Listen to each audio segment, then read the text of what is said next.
So I have some good news and some bad news. The bad news is that most of the incentives I'm going to talk to you about today do not apply to any of the companies in this room.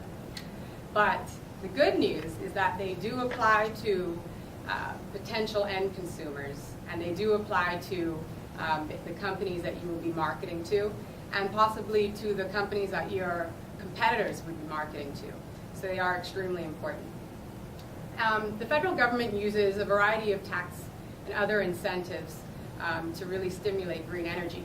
And I'm going to talk about 4 different ways they do that today. There are tax deductions, tax credits, grants, and loans. And I couldn't go through all of them today. There's just so many resources out there.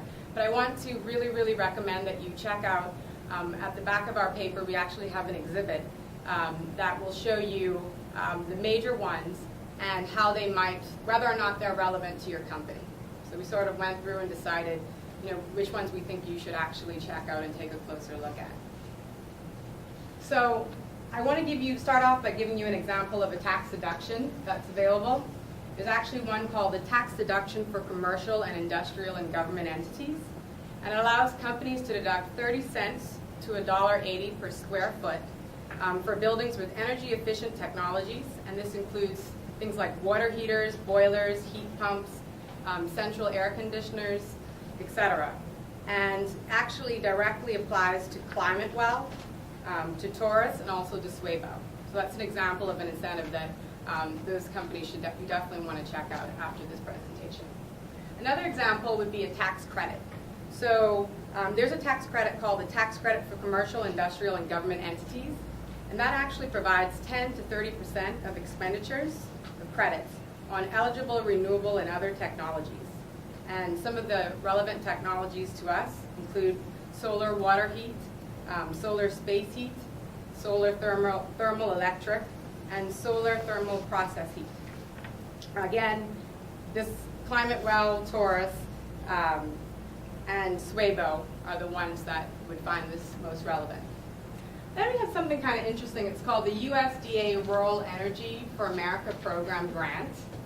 And this one actually provides up to 25% of costs for a project that fits basically any investment that you want to do in renewable energy technologies, including solar, water, heat, wind, biomass, hydroelectric.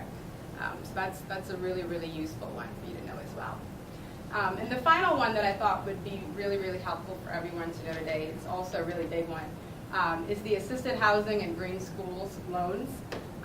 They've actually put aside $250 million for underprivileged schools and homes that want to update their technologies, hopefully with some of the technologies that we'll be writing about. So you definitely want to check that out. So what does all of this mean? We've heard a lot today, and it's a lot to absorb, especially when you get into basically, a lot of different legalities and acts. But I wanted to kind of talk about how this is useful. I think it's important for us to think a little bit outside of the box, because, for instance, I'll use the example of Swebo. Swebo is, basically, if we're trying to market as a green product, they take horse waste, which normally the way that you deposit up horse waste is you spread it over unusable or unused at the time land. One of the things that can happen with that is that waste can actually seep into the water supply, and so companies obviously want to avoid that situation. That could be a very, very terrible situation for them and for consumers of that water. Now, but on the flip side, some of the questions that we had were, okay, now that we know all of this about the Clean Air Act, which wouldn't immediately have come to mind, Swebo uses combustion in order to make this process occur. So we're not even saying that it's necessarily a problem, but a comprehensive marketing communications program should actually look at how the market and competitors might react to something new that's entering the market. So if Swebo enters, are they going to be under fire for air pollutants? So that's something that you might want to consider, just the flip side of what this could mean for your companies.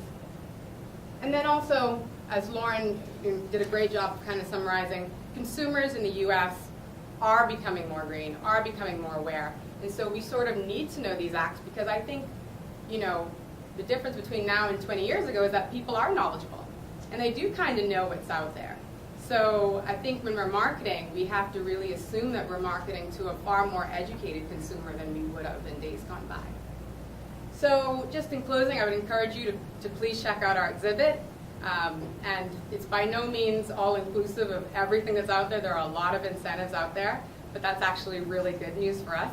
And you know, just a takeaway, try to look at it from the perspective not only your company, but also its potential competitors.